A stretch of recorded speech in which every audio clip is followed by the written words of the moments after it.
Acababa de ganar 25 millones de dólares y conducía hacia la casa de mi hijo para darle la noticia. Pero al llegar a la puerta, escuché una frase que me heló la sangre.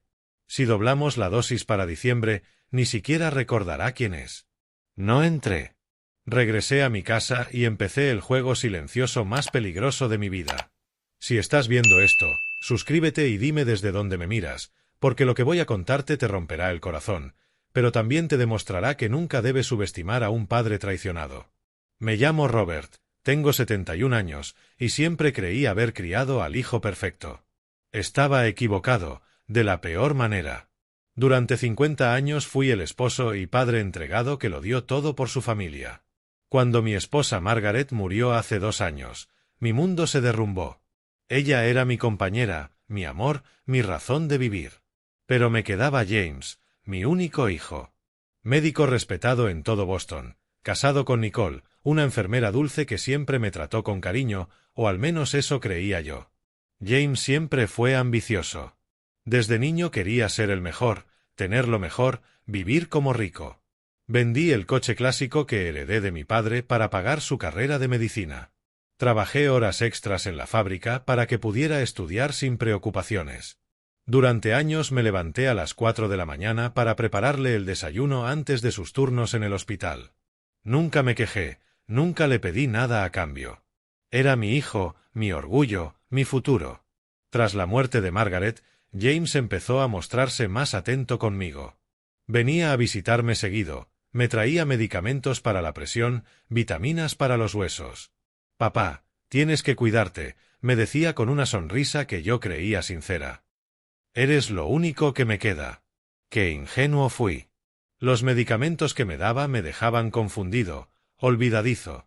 Yo lo atribuía a la edad, al duelo. «Es normal, papá.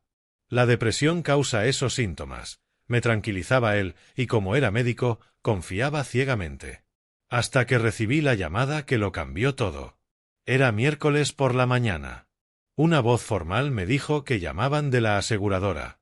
«Señor Robert, tras 2 años de batalla legal, ganamos el caso. Su esposa tenía una póliza de vida que la compañía negó injustamente. Le corresponden 25 millones de dólares. No lo podía creer. Margaret nunca me habló de esa póliza.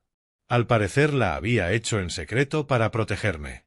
Pero al morir, la aseguradora se negó a pagar alegando cláusulas falsas. Los abogados habían luchado 2 años, y finalmente triunfaron. Mi Margaret cuidando de mí desde el cielo. Lleno de emoción, solo pensé en compartir la noticia con James. Él era lo único que me quedaba. Fui a su casa con el corazón rebosante de alegría. Pero justo antes de tocar la puerta, escuché voces dentro. «El viejo ya empieza a olvidar cosas», dijo James con una frialdad que me paralizó. «¿Estás seguro de que no lo notará?» Era Nicole, nerviosa. «Por favor, Nicole, soy médico. Sé la dosis exacta para que parezca demencia natural. Si doblamos la dosis ahora, para diciembre no recordará ni su nombre, mucho menos dónde guarda sus documentos o su dinero». El mundo se detuvo. Mi propio hijo me estaba envenenando para quedarse con todo. «Pero James, es tu padre», susurró Nicole. «Es un viejo inútil que ya vivió bastante», respondió él, destrozando mi alma. «Tiene propiedades, ahorros, la pensión de mamá. Todo eso será mío cuando muera o lo declaren incapaz. Y ahora, será mucho más rápido». Me sostuve de la pared para no caer. No entré, no lo enfrenté, no grité. Volví a mi coche con una calma que ni yo conocía. Si James quería jugar sucio, iba a descubrir quién era realmente su padre. El juego silencioso había comenzado. Esa noche no dormí. Me senté en la cocina, mirando los frascos que James me había dado. Según él, vitaminas para la memoria. Mentira. Los examiné bajo la luz, nombres complicados, fármacos que no reconocía. Ahora entendía por qué olvidaba las llaves, por qué a veces no recordaba si había comido. Mi propio hijo me estaba envenenando la mente. Pero cometió un error fatal, me subestimó. Desde entonces, fingí. Cuando James me visitaba, sonreía, tomaba las pastillas frente a él y luego las escupía. «¿Cómo te sientes, papá?», Preguntaba con falsa preocupación. Un poco confundido, hijo. Pero tranquilo con que tú me cuides, le respondía yo, interpretando al anciano débil que él quería ver. No te preocupes, estos medicamentos te ayudarán mucho, decía, dándome palmadas que para mí eran puñaladas. Cada te quiero, papá era un veneno que quemaba mi alma. Pero no podía derrumbarme. Necesitaba pruebas. Fui a una farmacia lejos de casa y le pedí al farmacéutico que revisara mis medicinas. Su rostro se puso pálido. Señor, estos son antipsicóticos muy fuertes, sedantes para casos graves de esquizofrenia y demencia agresiva. En una persona sana causan confusión severa, pérdida de memoria e incluso daños neurológicos permanentes. ¿Quién le recetó esto? Mi hijo es médico, respondí con un nudo en el estómago. Salí temblando de rabia. James no solo quería robarme, estaba destruyendo mi mente. Esa noche lloré por primera vez desde la muerte de Margaret. Lloré por el hijo que creía haber criado, por mis 50 años de sacrificios pisoteados, por la ausencia de mi esposa. Pero al terminar de llorar, me sequé las lágrimas y decidí, James quería un padre demente y yo le daría justo eso. Al día siguiente empezó mi mejor actuación. ¿James? ¿Eres tú, hijo? Pregunté fingiendo no reconocerlo. Sus ojos brillaron de malicia. Sí, papá. Soy yo. ¿Cómo te sientes? Confundido, no recuerdo si desayuné ni dónde dejé mis gafas, le dije, interpretando mi papel a la perfección. Él sonrió satisfecho. Las drogas estaban funcionando más rápido de lo esperado. En las semanas siguientes perfeccioné mi actuación. Olvidaba nombres, fechas, hacía las mismas preguntas, fingía perderme en mi propia casa. James estaba eufórico. Incluso llevó a Nicole para que viera mi supuesto deterioro. Pobre Robert, dijo ella con falsa compasión. Se está agravando rápido. Es lo mejor, respondió James cuando creyó que no lo oía. En unos meses podremos declararlo incapaz y controlaré todas sus finanzas. Mientras celebraban mi demencia, yo trabajaba en secreto. Como mi mente estaba clara, porque no tomaba sus venenos, investigué sus finanzas. Algo no cuadraba. Si James tenía una carrera exitosa, ¿por qué tanta desesperación por mi dinero? Contraté a Michael, un detective privado recomendado por un viejo amigo. Le expliqué mi situación y aceptó investigar con discreción. Señor Robert, esto es más común de lo que cree, me dijo con tristeza. Hijos que abusan de sus padres mayores por dinero. Pero vamos a destapar toda la verdad. También hablé con Frank, el abogado que había ganado el caso del seguro de Margaret. Al contarle lo que pasaba, se ofreció a ayudarme sin cobrar. Su esposa era amiga de la mía, me dijo. Siempre hablaba con orgullo de usted y de cómo quería asegurarle un futuro. No permitiré que su hijo le robe lo que Margaret luchó por dejarle. Mientras James creía tenerme bajo control, yo levantaba mi defensa. Grababa conversaciones, documentaba cada visita, cada mentira, cada pastilla. Y entonces Michael descubrió la verdad. James no era el médico exitoso que yo pensaba. Tenía millones en deudas. Había perdido dinero en malas inversiones, pedía préstamos con intereses imposibles. Y lo peor, debía más de $4 millones a prestamistas muy peligrosos. Su hijo está desesperado, señor Robert, me dijo Michael, mostrándome documentos y fotos. Si no paga pronto, está en grave peligro. Entonces lo entendí todo. James no me envenenaba solo por avaricia, lo hacía por supervivencia. Pero nada justificaba lo que me estaba haciendo. 2 meses después de escuchar aquella conversación horrible, ya tenía todas las pruebas que necesitaba. James creía que estaba ganando, que pronto tendría acceso a mi dinero y propiedades. No sabía que su padre había estado 3 pasos por delante todo ese tiempo. La noche antes de que Michael me entregara el informe final sobre las deudas de James, recibí una llamada que volvió a helarme la sangre. Era Nicole, llorando. Robert, necesito hablar contigo, sollozaba mi nuera. Hay cosas que no sabes de James. Cosas terribles que descubrí. ¿Qué cosas, querida? Pregunté fingiendo confusión, pero con todos mis sentidos alerta. No puedo hablar por teléfono. ¿Puedes venir mañana temprano, ¿Cuando James esté en el hospital? Pero por favor actúa normal. Si se entera de que te conté algo, no sé qué podría hacernos. Colgué con el corazón latiendo desbocado. ¿Qué más sabía ella que yo ignoraba? ¿Qué había descubierto que la tenía tan aterrada? Esa noche, por primera vez en meses, sentí verdadero miedo. Porque si mi propio hijo era capaz de drogarme para robarme, ¿qué más sería capaz de hacer cuando se sintiera acorralado? A la mañana siguiente fui a casa de James, fingiendo estar más confundido que nunca. Llamé a la puerta con las manos temblando, esta vez no por actuación, sino por miedo real a lo que Nicole me iba a revelar.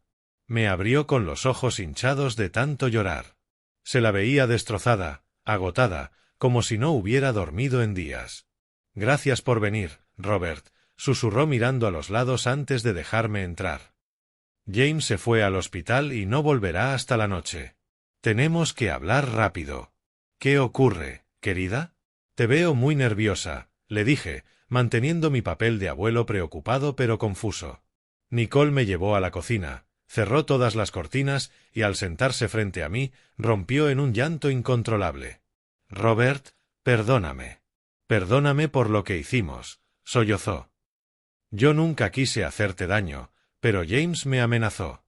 Me dijo que si no lo ayudaba a darte esas medicinas, arruinaría mi carrera, que diría que yo robaba medicamentos del hospital. Aunque ya sabía que me estaban envenenando, escucharlo de su boca fue como recibir una puñalada en el pecho. Aún así, mantuve la compostura. ¿Medicinas? No entiendo, Nicole, fingí desconcierto. Las pastillas que James te da no son vitaminas, Robert. Son drogas psiquiátricas que afectan tu memoria y tu juicio. Me obligó a sacarlas del hospital donde trabajo, confesó entre lágrimas. ¿Por qué haría eso mi hijo?, pregunté, actuando sorprendido. Por dinero, Robert. James está en serios problemas. Debe millones de dólares a gente peligrosa. Perdió todo nuestro dinero en inversiones arriesgadas. Pidió préstamos que no puede pagar. Nicole temblaba mientras hablaba. Cuando supo que ibas a recibir el seguro de vida, enloqueció. Dijo que era la solución a todos sus problemas. ¿Seguro de vida?, pregunté fingiendo no recordar. Nicole me miró horrorizada. Robert, ¿no recuerdas? Hace 3 meses recibiste una llamada sobre 25 millones de dólares del seguro de Margaret. Viniste aquí emocionado a contárnoslo. Me llevé la mano a la frente, simulando esfuerzo por recordar. No, no lo recuerdo. Últimamente todo está tan confuso. Dios mío, las drogas ya te están afectando demasiado. Nicole se tapó la boca aterrada. Robert, James planea declararte mentalmente incompetente para quedarse con ese dinero. Pero hay algo peor, algo que descubrí anoche y que me tiene muerta de miedo. ¿Qué?, pregunté, y esta vez mi miedo fue real. Nicole se inclinó hacia mí y bajó la voz hasta un susurro. Creo que James mató a Margaret. El mundo se detuvo. Sentí como si me hubieran golpeado el pecho con un martillo. ¿Qué? ¿Qué estás diciendo?, balbuceé, y ya no era actuación. Anoche James se emborrachó y empezó a hablar. Dijo que había sido tan fácil, que nadie sospecharía nada porque era médico. Que solo necesitó una inyección y Margaret murió tan rápido que ni siquiera pudo pedir ayuda. Nicole temblaba sin control. Cuando le pregunté qué quería decir, se dio cuenta de lo que había confesado y se puso furioso. Me amenazó. Dijo que si lo contaba, me mataría también. Mi mundo se derrumbó por completo. Margaret no había muerto de un infarto natural como todos creímos. Mi propio hijo la había asesinado. ¿Pero por qué? ¿Por qué haría eso con su madre?, pregunté con la voz ahogada. Por la herencia, Robert. James sabía que Margaret había hecho ese seguro, pero también sabía que mientras ella viviera, jamás podría tocar ese dinero. Necesitaba que muriera para que tú lo heredases, y luego declararte incapaz para controlarlo todo. Nicole me tomó de las manos. Estoy segura de que después de conseguir el dinero, también te matará. La habitación empezó a darme vueltas. No podía respirar. Mi hijo no era solo un ladrón. Era un asesino. Había matado a su propia madre y ahora planeaba matarme a mí. Tenemos que ir a la policía, susurré. No podemos, lloró Nicole, presa del pánico. No tengo pruebas. Y James es muy respetado. Es médico, tiene contactos en toda la ciudad. Nadie nos creerá. Además, dijo que si lo traicionaba, me culparía a mí de la muerte de Margaret. Puede falsificar pruebas, hacer que me arresten. Nos quedamos en silencio, temblando de miedo y desesperación. ¿Hay algo más? Pregunté al fin. Nicole continuó. James planea aumentar la dosis de tus medicinas esta semana.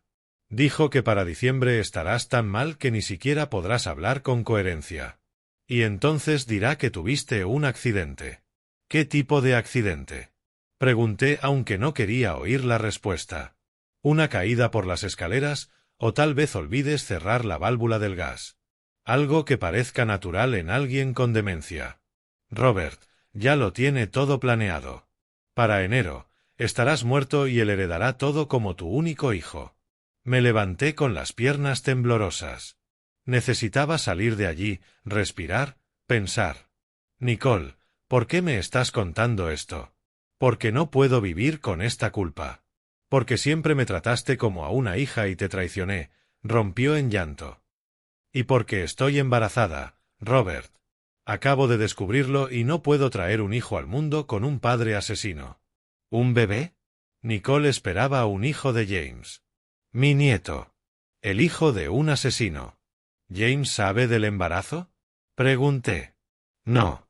Y no pienso decírselo. Planeo dejarlo, pero necesito tu ayuda.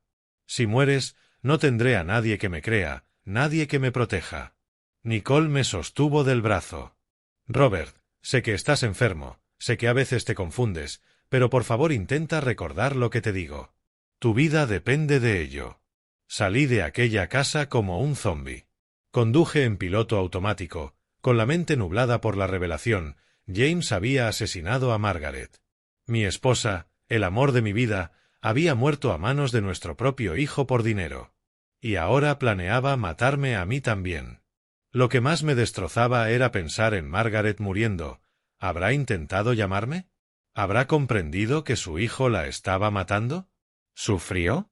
¿Se dio cuenta de lo que ocurría?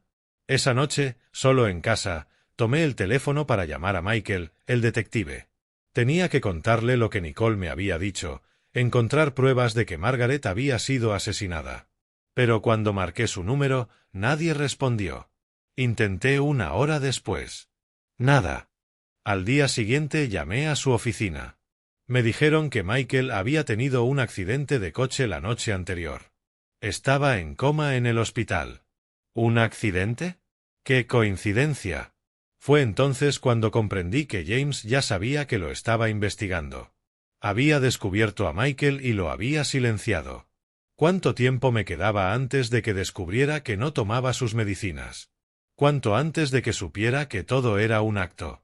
Esa noche, en mi cama, escuché ruidos en el patio, pasos lentos alrededor de la casa, como si alguien me vigilara.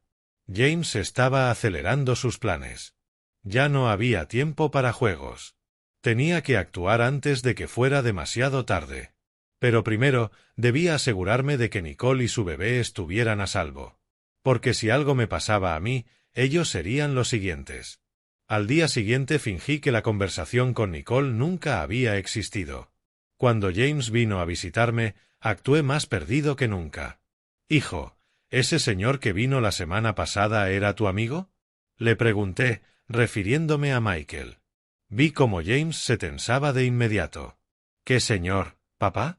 No recuerdo su nombre. Vino preguntando cosas raras sobre mamá, sobre cuándo murió.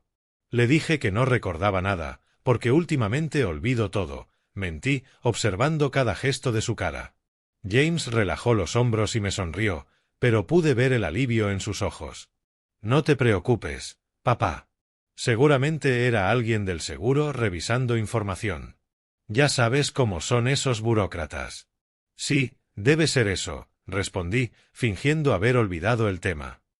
«¿Y Nicole? Hace días que no la veo». «Está trabajando mucho en el hospital, hace turnos dobles», mintió James. «Pero no te preocupes, yo estoy aquí para cuidarte». Esa noche, tras su visita, llamé a Frank, el abogado. Señor Frank, tenemos que hacer algo con el dinero del seguro mañana mismo, le dije con urgencia. ¿Está todo bien, señor Robert? Lo noto muy nervioso. No puedo explicarle por teléfono, pero mi vida corre peligro. Necesito proteger ese dinero antes de que sea demasiado tarde. Al día siguiente nos encontramos en su despacho. Le conté todo, las medicinas, el plan de James, la confesión de Nicole sobre el asesinato de Margaret, el accidente de Michael. Frank escuchó con horror creciente. Señor Robert, esto es muy grave. Tenemos que ir a la policía de inmediato. No podemos. No tengo pruebas suficientes y James tiene demasiados contactos. Necesito más tiempo para reunir evidencias sólidas, pero antes debo blindar el dinero, expliqué. Entiendo. ¿Qué propones? Preguntó. Quiero transferir todo a un fideicomiso irrevocable, algo que James no pueda tocar, aunque me declare incapaz o incluso si muero. Frank asintió. Podemos hacerlo, pero hay que armarlo correctamente para que sea totalmente legal e imposible de revertir. Trabajamos toda la mañana en los documentos. Creamos un fideicomiso en el que yo sería el único beneficiario mientras viviera. Y, si algo me pasaba, el dinero iría a organizaciones que ayudan a ancianos víctimas de abuso. James no vería ni un centavo. También quiero que, si me ocurre algo, se investigue mi muerte sin importar lo natural que parezca, le dije a Frank. Y que proteja a Nicole. Está embarazada y tiene información sobre el asesinato de mi esposa. Entiendo. Prepararé todos los documentos adicionales. Al salir del despacho me sentí un poco más aliviado. Al menos el dinero estaba protegido, pero aún necesitaba más pruebas contra James. Esa tarde fingí estar muy confundido cuando James llegó con más vitaminas. Hijo, no recuerdo si hoy tomé mis medicinas. No te preocupes, papá. Mejor toma una dosis extra por si acaso, respondió con esa sonrisa que ahora me helaba. Me las tomé delante de él, pero como siempre, las escondí bajo la lengua. Luego las escupí y las guardé. Ya tenía una colección completa como evidencia. Papá, ¿recuerdas algo de un dinero? ¿Algún seguro o herencia? Preguntó, casual. ¿Dinero? No, ¿qué dinero? Fingí confusión total. Nada, papá. Solo preguntaba. Parecía satisfecho. En su cabeza, las drogas ya habían borrado cualquier recuerdo del seguro de vida. ¡Qué equivocado estaba! Esa noche decidí hacer algo arriesgado, entrar a la casa de James para buscar pruebas del asesinato de Margaret. Sabía que guardaba un despacho en el sótano con sus documentos médicos. Esperé hasta las 2 de la madrugada y conduje hasta allí. Tenía copia de las llaves desde que años atrás cuidé la casa cuando se fueron de vacaciones. Entré en silencio. Todo estaba a oscuras. James y Nicole dormían en el segundo piso. Bajé al sótano con una linterna pequeña. El despacho estaba lleno de historiales, diplomas y libros. Empecé a revisar cajones, metódico. En el tercer cajón encontré algo que me heló la sangre, un vial con etiqueta médica, cloruro de potasio, uso hospitalario, casi vacío. Recordé un documental. En dosis altas provoca paro cardíaco inmediato y es difícil de detectar en autopsias rutinarias. Eso había usado James para matar a Margaret. Fotografié el vial con el móvil y seguí buscando. En otro cajón hallé documentos financieros que confirmaban lo de Michael, más de $4 millones en deudas con usureros, fechas en rojo, amenazas escritas a mano. Pero lo peor fue un cuaderno con su plan paso a paso. Fase 1, aumentar la dosis gradualmente, completado. Fase 2, declarar incapacidad mental, en curso. Fase 3, obtener control legal del dinero, diciembre. Fase 4, accidente doméstico, enero. Y abajo, con letra más reciente, Michael eliminado. Problema resuelto. Me temblaban las manos mientras fotografiaba cada página. No solo planeaba mi muerte, lo había documentado como si fuera un proyecto médico. En la última página, algo me partió el alma. Nicole sabe demasiado. Después de enero, también debe desaparecer. Lo haré parecer un suicidio posparto. Planeaba matar a su propia esposa embarazada. Estaba fotografiando esa página cuando oí pasos en la escalera. Alguien bajaba. Apagué la linterna y me escondí detrás del escritorio, con el corazón golpeando tan fuerte que temí delatarme. Se encendió la luz del sótano. ¿Hay alguien ahí? La voz de James. Contuve la respiración. Desde mi escondite vi sus pies recorrer el cuarto, revisando rincones. «Nicole, ¿bajaste al sótano?», gritó. «No, estoy en la cama», respondió ella desde arriba. James siguió buscando unos minutos que fueron eternos.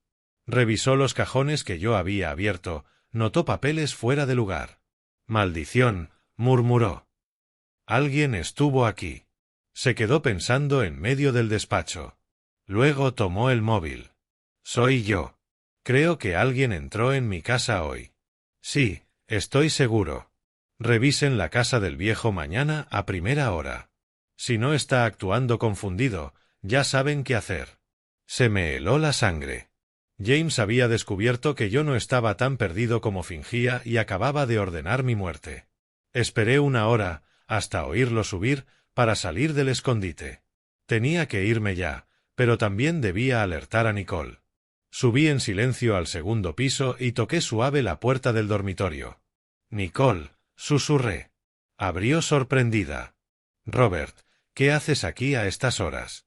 «Tenemos que irnos ahora», dije urgente. James sabe que no estoy tomando las medicinas y encontré sus planes por escrito. Va a matarnos a ambos. Nicole palideció. ¿Estás seguro? Completamente. ¿Está dormido? Sí. Entonces coge solo lo esencial: pasaporte, algo de dinero, ropa. Nos vamos ya. ¿A dónde? A un sitio seguro, pero debemos salir antes de que despierte. Dudó un segundo y asintió. Dame 5 minutos. Mientras ella empacaba en silencio, esperé en el pasillo, rezando para que James no se despertara. Cada crujido me helaba la sangre. Por fin salimos como 2 fantasmas en la madrugada. Sabía que era solo el inicio. Cuando James notara nuestra huida, sería más peligroso que nunca. La guerra entre mi hijo y yo había empezado oficialmente, y solo uno sobreviviría. Conduje toda la madrugada con Nicole temblando en el asiento del copiloto. No hablamos durante horas. El silencio pesaba de terror y desesperación. «¿A dónde vamos, Robert?», preguntó al amanecer. «A casa de mi hermano George. Vive a 4 horas, en un pueblo pequeño de Vermont. James nunca pensará en buscarnos allí», respondí, sin apartar la vista de la carretera. «¿Y si nos encuentra?» «No nos encontrará, porque oficialmente tú y yo seguimos en nuestras casas. Él creerá que estás trabajando en el hospital y yo actuaré con normalidad cuando venga a verme». Nicole me miró confundida. «No entiendo. Tú te quedarás oculta con George. Yo volveré a mi casa y seguiré fingiendo demencia, pero ahora tengo pruebas sólidas. Es hora de terminar con esto». Al llegar, George se quedó atónito al vernos tan temprano y alterados. «Robert, ¿qué pasa? ¿Por qué Nicole llora?». Le conté todo mientras tomábamos café en su cocina. Escuchó con horror creciente. «Ese malnacido», murmuró. Siempre sospeché que algo no iba bien con James. De niño ya tenía algo oscuro en la mirada. «George, necesito que cuides de Nicole. Está embarazada, y James planea matarla también. Yo vuelvo a enfrentarlo». «No puedes volver. Es demasiado peligroso», gritó Nicole, aferrándose a mi brazo. «Es la única forma. Si desaparecemos los dos, sabrá que estamos juntos y nos encontrará. Si yo regreso y actúo normal, pensará que solo tú te fuiste y ganaremos tiempo para reunir más pruebas». Esa tarde regresé a mi casa. Cuando James llegó a su visita de rutina, me puse el disfraz. «¿James? Oh, hijo, no te vi entrar. ¿Cuándo llegaste?», pregunté fingiendo sorpresa. «Recién, papá». «¿Cómo te sientes?». Confundido y extrañando a Nicole. «¿Dónde está mi nuera?». Vi cómo se tensaba. «¿Cuándo fue la última vez que viste a Nicole, papá?». «No recuerdo. ¿Ayer? ¿La semana pasada?». «Todo está tan confuso», Mentí. Perfecto. James se relajó un poco, pero siguió observándome con atención. Nicole se fue. Nos separamos. Ya no vendrá. ¿Separados? ¿Por qué? Fingí sorpresa y tristeza. Diferencias irreconciliables. Pero no te preocupes, yo siempre cuidaré de ti. Esa noche, tras irse, llamé a Frank. Señor Frank, ya tengo las pruebas que necesitábamos. James tiene cloruro de potasio en su casa, el mismo que usó para matar a mi esposa, y tiene todo su plan escrito en un cuaderno. Excelente, señor Robert. Eso es evidencia sólida. ¿Dónde está Nicole? A salvo. Pero debemos actuar rápido. James empieza a sospechar. Mañana contactaré a un detective de homicidios de mi total confianza y presentaremos todo el caso. Al colgar, volví a oír ruidos afuera, pasos lentos rodeando la casa. Me asomé con cautela y vi una figura bajo la farola de la esquina, observando. No le vi el rostro, pero la postura me resultó familiar. Era James. Me estaba vigilando. A la mañana siguiente llegó más temprano que nunca, con una sonrisa que no le alcanzaba a los ojos. «Buenos días, papá. Te traje desayuno», dijo, alzando una bolsa de bagels. «Qué amable, hijo. Tengo hambre». Al sacarlos, noté algo extraño, un olor químico sutil, casi imperceptible. «Come, papá. Están deliciosos», insistió, empujando el plato hacia mí. «Primero prepararé café», respondí, poniéndome en pie. En la cocina, mientras fingía hacer el café, rompí discretamente un trocito de bagel y lo guardé en una bolsa plástica. Si tenía droga, sería otra prueba. Al volver, James hurgaba mi correspondencia. «¿Qué haces, hijo?» «Solo organizo tus cuentas, papá». «Veo una carta del abogado». «¿Recuerdas haber hablado con alguno últimamente?» Se me heló la sangre, pero mantuve la compostura. ¿Abogado? No recuerdo ningún abogado. James leyó con atención. Era la confirmación de una cita para la semana siguiente con Frank. Aquí dice que tienes una cita mañana por asuntos de un fideicomiso. ¿Qué fideicomiso, papá? No sé de qué hablas, hijo. Todo está tan confuso para mí, respondí. Pero pude ver que James ya no me creía del todo. Muy bien, papá. Iré contigo a esa cita para asegurarme de que no te engañen. Sí, hijo. Me vendrá bien. Pero en cuanto James se fue, llamé de inmediato a Frank. James sabe lo del abogado. Va a venir conmigo mañana a la cita, dije desesperado. No se preocupe, señor Robert. Tengo un plan. Venga como si nada, y traiga a James. Le tenderemos una trampa. Aquella noche apenas dormí. Sabía que al día siguiente todo se decidiría. O James caía en la trampa, o yo acabaría muerto. A las 9 de la mañana, James llegó para acompañarme al despacho del abogado. Iba impecable, con su mejor sonrisa de médico respetable. ¿Listo, papá? Veamos qué quiere este abogado. En el camino, no dejó de hacer preguntas sutiles sobre lo que recordaba del seguro de vida, del dinero, de mis charlas con Frank. La verdad, no recuerdo mucho, hijo. Por eso es bueno que vengas conmigo, le mentí. Al llegar, Frank nos recibió con profesionalidad absoluta. Buenos días, señor Robert. Y usted debe de ser James, su hijo.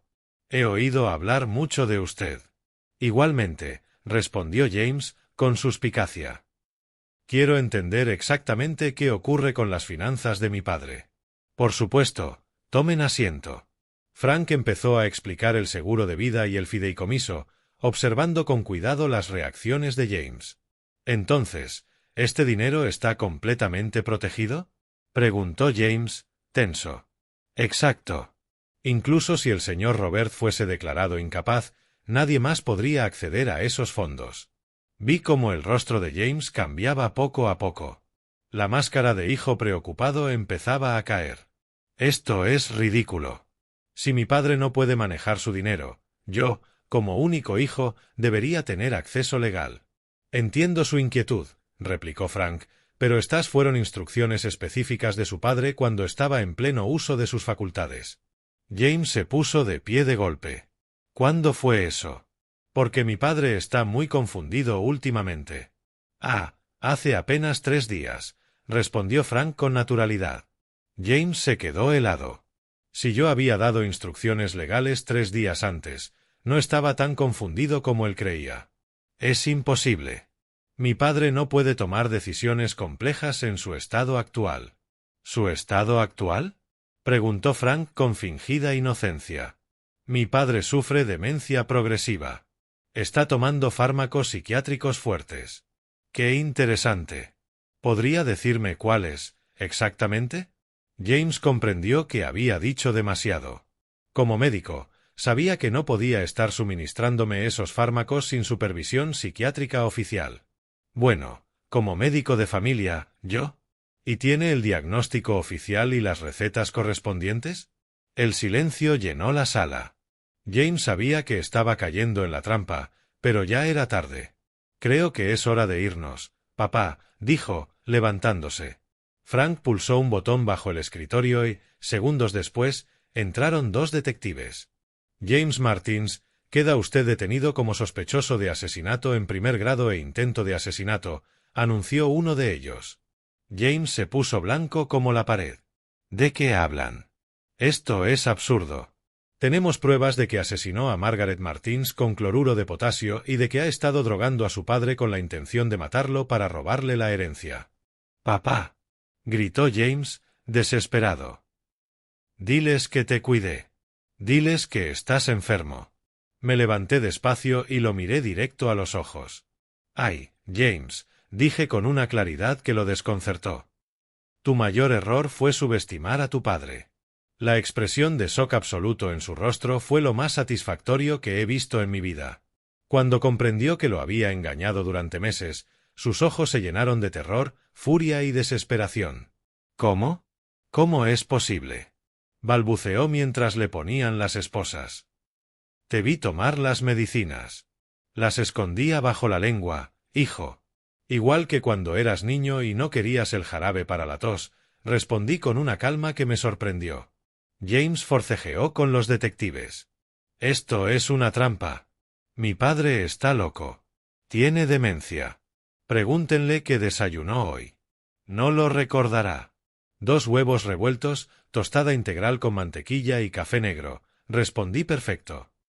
«Y también la mitad del bagel envenenado que me trajiste esta mañana, James. El mismo que ahora mismo están analizando en el laboratorio». Se le desmoronó la cara. «No, no puede ser». Uno de los detectives, un hombre mayor llamado Hugo, se acercó a mí. «Señor Robert, sabemos que esto debe ser muy duro, pero necesitamos que venga a comisaría para su declaración completa». «Por supuesto, detective. He esperado este momento durante meses». Mientras se llevaban a James, me gritó como un loco. «Papá, no puedes hacerme esto. Soy tu hijo. Todo lo hice por nosotros, para vivir bien». «James», dije con una tristeza honda, «todo lo hiciste por ti. Mataste a tu propia madre por dinero. Ibas a matarme a mí. Y planeabas matar a tu esposa embarazada. Eso no es amor, hijo. Es maldad pura. No sabes lo que dices. Los usureros me matarían si no conseguía el dinero. Era por supervivencia. Era cobardía». Fue lo último que le dije antes de que se lo llevaran. En comisaría conté toda la historia desde el principio. Mostré las fotos que tomé en el sótano de James. Entregué todas las pastillas que fingí tomar y expliqué cada detalle del plan de mi hijo. El detective Hugo escuchó con creciente admiración. «Señor Robert, debo admitir que su actuación estos meses fue extraordinaria y extremadamente peligrosa. James pudo haberlo matado en cualquier momento». «Lo sé, detective, pero necesitaba pruebas sólidas. No iba a permitir que mi hijo se saliera con la suya tras asesinar a mi esposa. Hablando de eso, vamos a exhumar el cuerpo de Margaret para una autopsia completa. Si la envenenó con cloruro de potasio, lo encontraremos». 2 días después, los resultados confirmaron mis peores temores. Margaret había muerto por una inyección masiva de cloruro de potasio. No fue natural. Mi hijo la había asesinado a sangre fría. Y las sorpresas no terminaron ahí. Al registrar la casa de James, Hallaron documentos que demostraban que lo había planeado todo mucho antes de la muerte de Margaret. Había investigado el seguro de su madre años atrás, calculado cuánto cobraría yo, estudiado las leyes de herencia, había planificado cada paso del asesinato y del robo. También hallaron pruebas de que James había matado a Michael, el detective privado. No fue un accidente, lo drogó y provocó el siniestro a propósito. Mi hijo no era solo un asesino, era un asesino en serie. Cuando me dieron esa información, me senté en una silla y lloré como nunca en mi vida. No solo por Margaret, no solo por Michael, sino por el hijo que creí haber criado y que resultó ser un monstruo. Señor Robert, me dijo con suavidad el detective Hugo, hay algo más que debe saber. ¿Qué más? Pregunté, ya sin fuerzas para más golpes. Estamos investigando otros casos similares en la ciudad, ancianos que murieron en circunstancias sospechosas bajo el cuidado de James. Puede haber más víctimas. Mi mundo volvió a derrumbarse. ¿Más víctimas? 3 ancianos más en los últimos 2 años. Todos pacientes de James, todos con herencias considerables, todos paros cardíacos súbitos. James no solo había matado a Margaret y a Michael, llevaba tiempo asesinando a sus pacientes mayores para robarles. Necesitaremos su ayuda para revisar todos los casos, señor Robert. Su testimonio será clave para hacer justicia por todas las víctimas. Salí de comisaría sintiendo que había envejecido 10 años en un día, pero también extrañamente liberado. La verdad había salido a la luz. Margaret tendría justicia. Esa tarde conduje hasta la casa de George para darle la noticia a Nicole. Cuando le conté todo, se vino abajo. Robert, ¿cómo voy a criar a este bebé sabiendo que su padre es un asesino en serie? Sollozó. Nicole, este bebé no es culpable de los crímenes de James. Tú tampoco. Crecerá sabiendo que su madre tuvo el valor de hacer lo correcto y evitar que su padre matara a más personas. ¿Pero qué va a ser de mí? No tengo dinero, ni trabajo, no tengo nada. Me tienes a mí, le dije, tomándola de las manos. Y tienes 25 millones de dólares. ¿Cómo dices?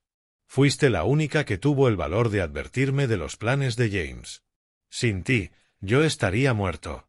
Ese bebé que esperas es mi nieto. El único que tendré. Me aseguraré de que no les falte nada. Robert, no puedo aceptar tu dinero. No es mi dinero, querida. Es el dinero de Margaret. Y ella habría querido que su nieto tuviera la mejor vida posible, sin importar las circunstancias. Las semanas siguientes fueron un torbellino legal. A James lo acusaron formalmente de 5 asesinatos en primer grado, Margaret, Michael y 3 pacientes ancianos. También de intento de asesinato contra mí, fraude, robo y una docena de cargos más. Durante el proceso, James mantuvo que era la víctima, que yo lo había manipulado, que nunca quiso hacer daño. Pero las pruebas eran abrumadoras. Las fotos del cloruro de potasio, su cuaderno con el plan escrito, los fármacos que me dio, los documentos financieros de sus deudas, todo encajaba a la perfección. El día del juicio, cuando me tocó declarar, James me miró con un odio tan puro que me recorrió un escalofrío. Señor Martins, preguntó el fiscal, ¿por qué decidió fingir demencia en lugar de ir directamente a la policía? Porque conocía a mi hijo, respondí. Sabía que era inteligente, manipulador, respetado en la comunidad. Si hubiera ido diciendo que mi hijo, un médico, me drogaba para robarme, probablemente habrían pensado que si tenía demencia. Necesitaba pruebas sólidas e irrefutables. ¿Y cómo se sintió al descubrir que su hijo había asesinado a su esposa? Guardé silencio un momento bajo el peso de todas las miradas. Fue como si me arrancaran el corazón 2 veces, una por perder a Margaret y otra por comprender que el hijo al que crié con tanto amor era capaz de matar a su propia madre por dinero. El jurado deliberó menos de 2 horas, culpable en todos los cargos. James fue condenado a 5 cadenas perpetuas sin posibilidad de libertad condicional. Al leer el veredicto, James gritó por última vez. «Papá, es tu culpa. Tú me convertiste en esto». Pero ya no me hirió. Entendí que el James que yo crié, ese niño dulce que se sentaba en mis piernas a escuchar historias, había muerto hacía mucho. El hombre de esa sala era un desconocido con su rostro. Los meses posteriores al juicio fueron los más extraños de mi vida. Por un lado, sentí un alivio enorme porque la pesadilla había terminado.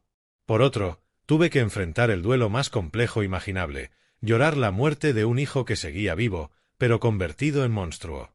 Nicole se mudó a mi casa tras el juicio. Su embarazo iba bien, pero emocionalmente estaba devastada. Algunas noches la oía llorar en su cuarto, intentando procesar que el padre de su bebé era un asesino múltiple. Robert, ¿cómo le explicaré a mi hijo quién fue su padre? Me preguntó una tarde, tomando té en el jardín. Le dirás la verdad, ajustada a su edad, que su padre estaba muy enfermo de la mente, que tomó decisiones horribles, pero que eso no define quién es él, respondí. ¿Y si hereda algo de James? ¿Si tiene tendencias violentas? Este niño crecerá rodeado de amor y principios sólidos, sabiendo distinguir el bien del mal. Hará todo lo que su padre no hizo. Pero no todo fue tristeza y reflexión. También empezó a crecer dentro de mí algo poderoso, un nuevo propósito. Durante el juicio conocí a las familias de las otras víctimas de James, ancianos que habían confiado en él como médico, que lo veían como a un hijo y que murieron solos y traicionados. La señora Diana, de 85 años, cuyo esposo había sido asesinado por James, me dijo algo que me marcó para siempre. Robert, tuviste suerte de descubrir la verdad a tiempo. Mi Hugo murió creyendo que James lo ayudaba. Nunca supo que James lo estaba matando. Esa noche, después de ver a Diana, no pude dormir. Pensaba en cuántos mayores como nosotros estaban siendo maltratados, manipulados, robados por sus propios hijos o cuidadores. Al día siguiente llamé a Frank, el abogado. Frank, quiero hacer algo con el dinero del seguro, algo que honre la memoria de Margaret y ayude a otros mayores como yo. ¿Qué tiene en mente, señor Robert? Quiero crear un centro de protección para ancianos víctimas de abuso familiar. Un lugar donde reciban ayuda legal, médica y psicológica, donde no se sientan solos cuando sus propios hijos los traicionan. Frank guardó silencio un instante. Señor Robert, es una idea extraordinaria. ¿Está seguro de invertir tanto dinero en esto? Frank, este dinero viene de la vida de mi esposa. Ella habría querido que se usara para proteger a otros, no para que yo compre lujos que no necesito. Nos pusimos a trabajar de inmediato en los planes del centro. Se llamaría Centro Margaret Martins para la protección de mayores, en honor a mi esposa. Pero mientras lo planificábamos, recibí una visita inesperada que cambió mi perspectiva por completo. Era un hombre de unos 50 años, bien vestido, que se presentó como Harry. Señor Robert, soy periodista de investigación. He seguido el caso de su hijo y hay algo que debe saber. ¿Qué cosa? James no trabajaba solo. Tenía cómplices. Se me heló la sangre. ¿Cómo dice? Su hijo era parte de una red más grande. Hay otros médicos, enfermeras y trabajadores sociales que han estado aprovechándose de ancianos vulnerables en toda la región. James era solo una pieza del rompecabezas. Harry me mostró documentos, fotografías, pruebas que había reunido durante meses. Al menos 10 profesionales de la salud formaban parte de una red organizada de abuso a mayores. Su caso fue la chispa, dijo. Cuando arrestaron a James, empezamos a unir los puntos. Hay decenas de víctimas más. ¿La policía lo sabe? Están empezando a investigarlo, pero necesitarán ayuda. Necesitarán a alguien como usted, que entiende desde dentro cómo funciona el abuso, para animar a otras víctimas a hablar. Esa noche tampoco dormí, pero esta vez no por tristeza, sino por una energía nueva que me recorría las venas. James no había sido solo un hijo malvado, era parte de algo mucho más grande y siniestro. Y si yo había logrado derrotarlo, quizá podría ayudar a desmantelar toda la red. Al día siguiente llamé al detective Hugo. ¿Detective? Acabo de descubrir algo muy importante sobre el caso de James. Cuando le conté todo lo que Harry me mostró, Hugo guardó un largo silencio. Señor Robert, esto explica muchas cosas. Hemos tenido casos aislados durante años que no podíamos conectar. ¿Estaría dispuesto a ayudarnos como consultor? ¿Qué tendría que hacer? Hablar con otras víctimas. Ayudarlas a reconocer señales de abuso. Darles el valor para denunciar. Su historia les dará esperanza. Verán que es posible ganarles a estos criminales. No dudé ni un segundo. Sí, Detective. Lo haré. Los meses siguientes fueron intensos. Trabajé con la policía, visitando a decenas de ancianos víctimas de la red. Algunos estaban tan traumatizados que apenas podían hablar. Otros, tan confundidos por las drogas que les habían dado, que no sabían que era real. Pero poco a poco, con paciencia y comprensión, conseguimos que hablaran. La historia más dura fue la del señor Frank, un anciano de 90 años, víctima de una enfermera llamada Brenda que trabajaba con James. Señor Robert, me dijo con lágrimas en los ojos, Brenda me cuidó cuando murió mi esposa. Confié en ella como en una hija, pero me robó todos mis ahorros de jubilación. Me hizo firmar papeles que no entendía. Y cuando empecé a sospechar, comenzó a darme medicinas que me dormían todo el día. ¿Cómo salió de eso, Frank? Mi vecina se preocupó al no verme varios días. Llamó a la policía y, cuando llegaron, me encontraron casi inconsciente. Brenda había huido con todo mi dinero. Casos como el de Frank me dieron más determinación. Cada víctima que ayudábamos a hablar era una victoria contra el sistema que había permitido actuar a James y a sus cómplices durante años. Pero la victoria más grande llegó 6 meses después, cuando Nicole dio a luz. Era un niño hermoso, perfecto, con los ojos azules de Margaret. Nicole lo llamó William, en honor a mi padre. Al sostener a mi nieto por primera vez, sentí una paz que no experimentaba desde hacía años. Ese niño representaba esperanza, futuro, la posibilidad de que algo bueno naciera de toda la oscuridad que vivimos. «Hola, William», le susurré. «Tu abuela estaría muy orgullosa de conocerte». Nicole se recuperó rápido del parto, física y emocionalmente. Tener a su bebé le dio nuevas fuerzas. «Robert, quiero ayudar en el centro», me dijo una tarde, mientras amamantaba a William. «No quiero que ninguna otra mujer pase por lo que pasamos». «¿Estás segura, querida? Tienes un bebé del que cuidar». «Precisamente por eso. Quiero que William crezca en un mundo donde los mayores estén protegidos, donde los hijos no puedan aprovecharse de sus padres». 1 año después del juicio, el centro Margaret Martins abrió sus puertas. Era un edificio hermoso, con oficinas para abogados, trabajadores sociales, psicólogos y médicos honestos dedicados a proteger a los mayores. El día de la inauguración vinieron decenas de personas, víctimas a las que ayudamos, familias que habían encontrado justicia, profesionales que querían unirse a la causa. Pero quien más me conmovió fue Diana, la anciana cuyo esposo había sido asesinado por James. «Robert», me dijo con lágrimas en los ojos, «mi Hugo estaría muy orgulloso de lo que lograste. Convertiste nuestro dolor en algo hermoso». Durante la ceremonia, sostuve a mi nieto William mientras daba un discurso sobre el propósito del centro. «Este lugar existe porque decidí no ser una víctima silenciosa. Existe porque creí que un hombre de 71 años podía derrotar a un asesino. Y existe porque ustedes, cada uno de ustedes, decidió que merecía justicia y respeto». Esa noche, cuando todos se fueron, me quedé solo en el centro, frente a la fotografía de Margaret en el vestíbulo principal. «Lo logramos, mi amor», le susurré. «James ya no puede hacer daño, y vamos a proteger a todos los mayores que podamos». Por primera vez en 2 años, sentí que Margaret estaba realmente en paz. 2 años después de abrir el centro, nuestra organización había crecido más de lo que imaginé. Habíamos ayudado a más de 300 ancianos víctimas de abuso, logrado el arresto de 23 criminales de la red de James y recuperado más de $10 millones robados a las víctimas. Pero la mayor satisfacción llegó cuando recibí una llamada inesperada del detective Hugo. «Señor Robert, tengo noticias extraordinarias. ¿Recuerda a Michael, el detective privado al que James mató? Por supuesto, pobre hombre. Murió por ayudarme. Pues resulta que Michael era más listo de lo que creíamos. Antes de morir, envió copias de toda su investigación sobre James a su socio en otra ciudad. Su socio guardó la información durante años, esperando el momento adecuado.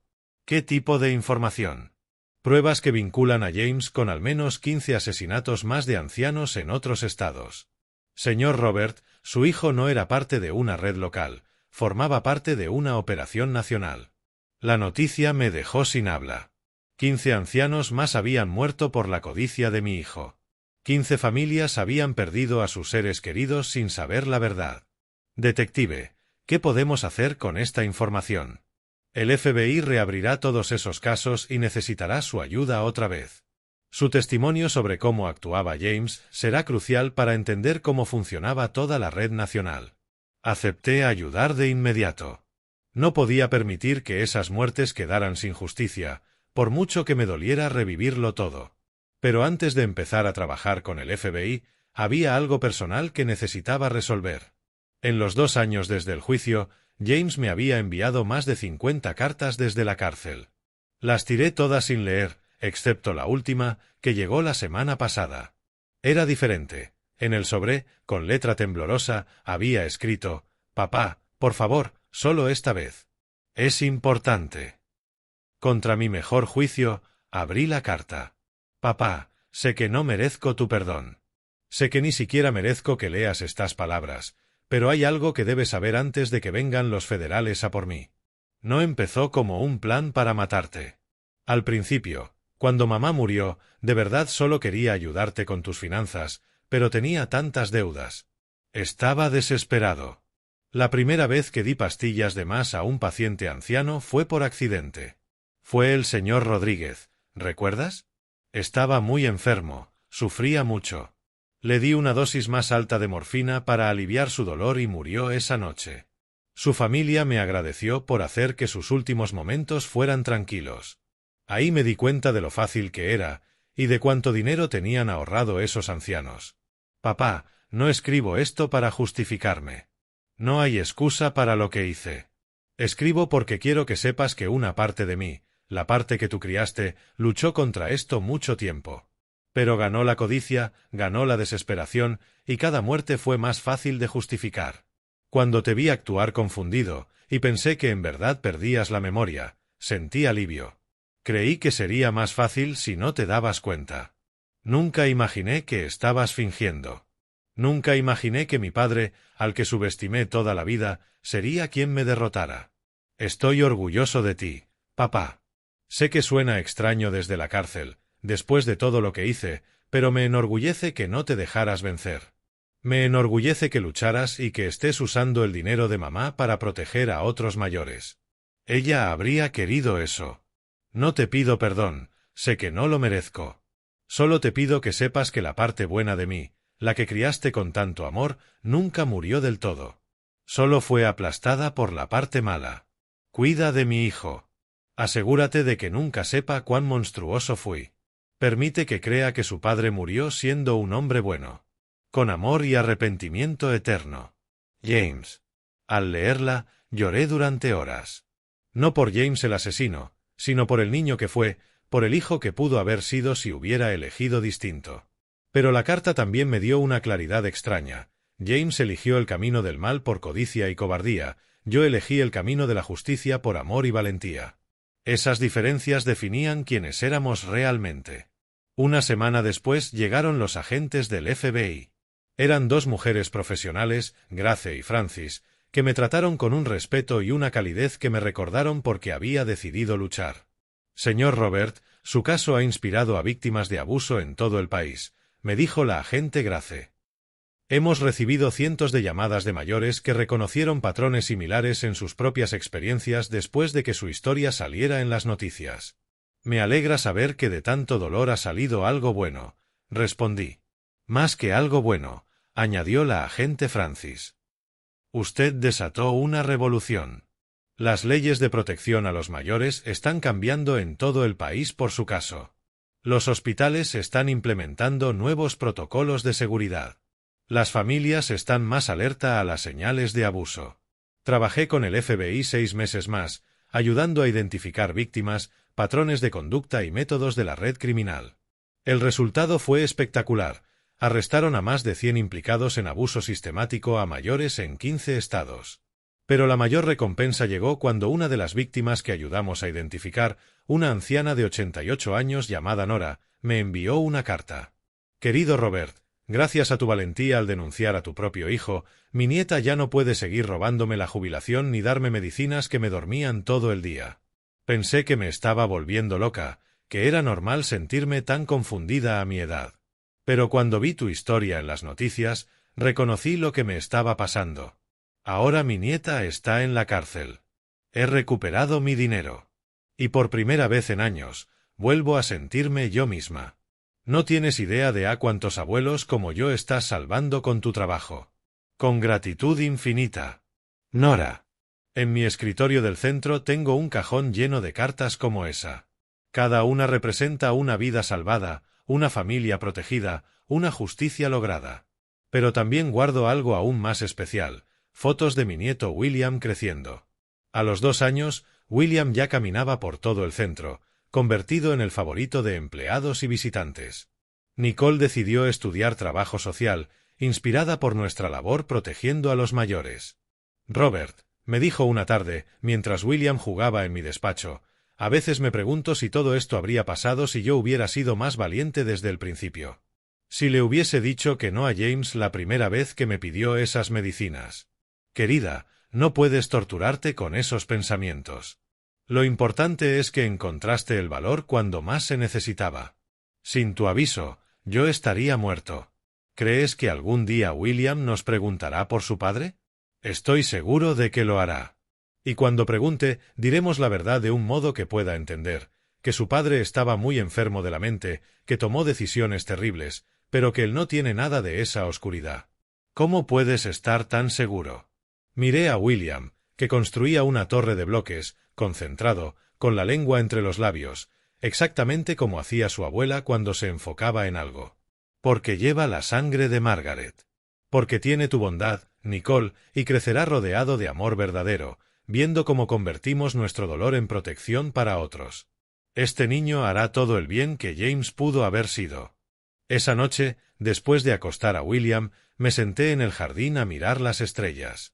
Habían pasado 3 años desde aquella noche terrible en que escuché a James planear mi muerte. 3 años en los que pasé de ser una víctima silenciosa a la voz de cientos de ancianos maltratados.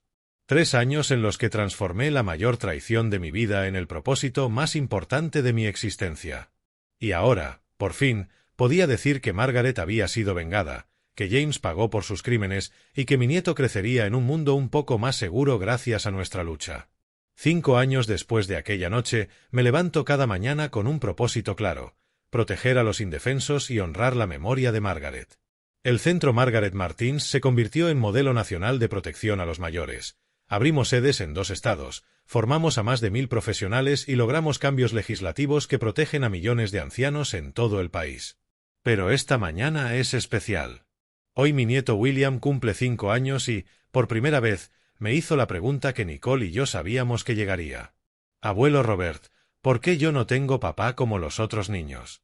Estamos sentados en el jardín de mi casa, el mismo donde tomaba té con su abuela hace tantos años. William tiene los mismos ojos azules de Margaret y la misma curiosidad insaciable. ¿Sabes, William? Tienes papá, pero ahora no puede estar con nosotros. ¿Por qué no puede? Respiro hondo. Llevamos años ensayando este momento, pero nunca es fácil. Tu papá se enfermó muy fuerte de la mente, mi niño. Cuando a las personas les pasa eso, a veces toman decisiones muy malas que hacen daño a otros.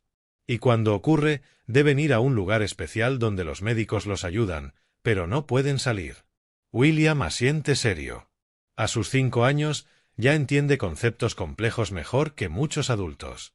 ¿Pero me quiere en su corazón bueno? Sí, te quiere, William. Pero la parte enferma de su mente es más fuerte. Por eso mamá y yo te cuidamos, para que crezcas sano y bueno. ¿Yo puedo enfermarme como él? No, mi amor. Tienes el buen corazón de tu mamá y la sabiduría de tu abuela Margaret. Y tienes algo que tu padre nunca tuvo, una familia que cada día te enseña la diferencia entre el bien y el mal. William sonríe y se acurruca conmigo. Abuelo, ¿me cuentas otra vez la historia de la abuela Margaret? Durante la siguiente hora le repito las mismas historias de siempre. Como su abuela era dulce pero fuerte, como trabajó duro por su familia, como me amó durante 50 años con una devoción inquebrantable. No le cuento cómo murió. Eso puede esperar muchos años. Esa tarde, mientras William juega en el centro con el personal que lo adora, recibo una llamada que me sorprende. Señor Robert, habla el director de la penitenciaría estatal. James Martins quiere verlo. Habían pasado 5 años desde la última vez que vi a mi hijo, desde que se lo llevaron esposado del despacho del abogado. ¿Por qué quiere verme? Dice que se está muriendo. Cáncer de páncreas en fase terminal. Los médicos le dan 2 meses como mucho. Guardo silencio. Una parte de mí, la que fue padre durante 40 años, siente dolor al saber que mi hijo está muriendo. Otra parte, la que conoce la verdad sobre lo que hizo, siente una justicia extraña. Señor Robert, ¿sigue ahí? Sí, perdone. ¿Cuándo podría visitarlo? Mañana, si lo desea.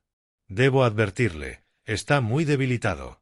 Esa noche se lo cuento a Nicole. ¿Vas a ir? Me pregunta preparando la cena. No lo sé. Una parte de mí quiere verlo por última vez, otra piensa que ya le entregué demasiada vida a James. Robert, has hecho todo lo que un padre puede hacer. Si vas, que sea por ti, no por él. Y si decides no ir, también está bien. No puedo dormir.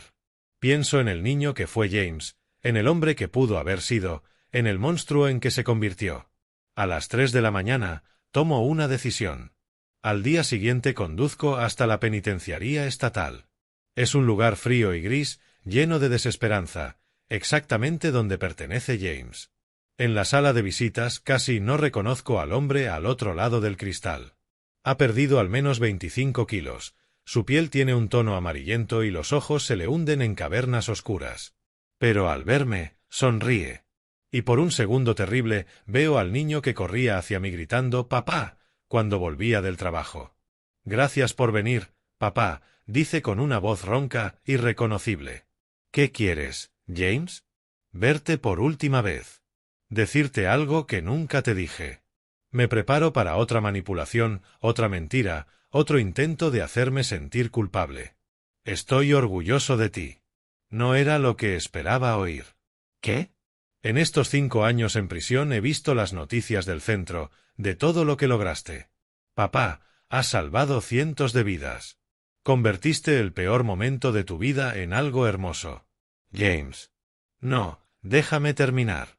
Sé que no merezco decir esto, pero necesito que sepas que la parte buena de mí, la que tú criaste, está orgullosa de que mi padre sea más fuerte que yo. Orgullosa de que te negaras a ser víctima. Las lágrimas me corren sin poder evitarlo. ¿Has visto a mi nieto?